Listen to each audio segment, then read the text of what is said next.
What was that roller coaster that made you get into the hobby of being a coaster enthusiast? For some people, it's the coasters at Disney or Universal, but for me, the ride that started this era for me is Banshee at Kings Island. This is an inverted coaster that features 7 different inversions and a long track length. I had the great opportunity to experience this ride over the years, and in this video, I'll give out my thoughts of it. So let's get started with this review with the presentation for Banshee. So you're just walking through Action Zone, which is on the left side of Kings Island, and you take a right turn and you see the ride's entrance. And this is by far one of the best logos for a roller coaster in my opinion. The font and design is very spooky, and then it depends on the day, but expect a manageable wait time. It can be a walk-on, an hour and a half, or in between. So after waiting, you enter the train and you notice the ride has these vest restraints, but those will come into play later. I also apologize for the quality. And the row assigner does accept row requests if you ask nicely. So the train dispatches from the station, and that will lead us into the ride experience. So you take a left turn and ascend your 167-foot lift hill, and in the past while cresting the top of the lift hill, you could hear this amazing Banshee scream, but nowadays, you can't really hear it. So after cresting the top, you swoop down to the right. It's a really fun drop in the back. At the bottom parts of the coaster, aka valleys, it has a very noticeable shimmy. Then you rise up into your first inversion, a dive loop. It has pretty solid hang time, then the train slightly banks to the left while getting your photo taken, and you rise up into the vertical loop that is wrapped around the lift hill.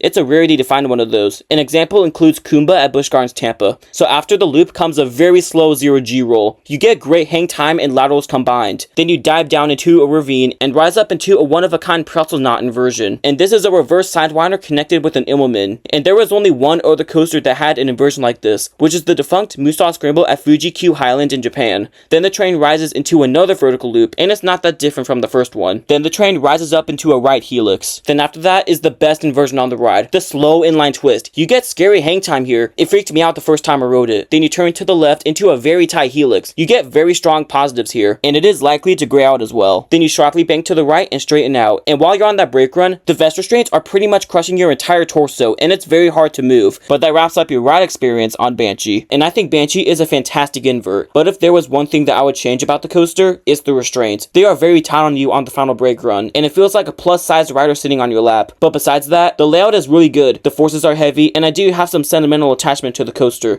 Like I said at the beginning of the video, this ride technically conquered my fear of roller coasters, but Diamondback on the other side of the park made me feel like I can conquer anything. And that's because there was a time during the pandemic that I was scared to ride the big coasters at Kings Island. I was even scared of Banshee. I was lapping Adventure Express and Flying Ace Aerial Chase, now known as Woodstock's Air Rail. But after a visit with a friend, I couldn't back out, and that is when my life changed. And I still credit this as the coaster that has transformed me into a coaster enthusiast. So for Banshee's final score, I'm giving it a 7 out of 10. I'm sorry if this triggers you, but Banshee is the worst invert I've ridden. But that's not saying much because it's still a really enjoyable ride. But I prefer Raptor at Cedar Point and Monterey at Busch Gardens over this, which are pretty high in my top 25. But this is not a bad ride. I still very much love this coaster. But after experiencing the other 2 inverts I've done, I see why other enthusiasts put this lower on the invert list. But overall, I love this ride. The restraints aren't ideal, but the layout makes up for it. So I want to hear from you guys. What are your thoughts on Banshee at Kings Island? If you have ridden it or not. And if you enjoyed this review, make sure to give it a like. Our goal for 2025 is to hit 700 subscribers before 2026, and it would be greatly appreciated if you subscribe. And you can expect new videos coming out in the next 5 days,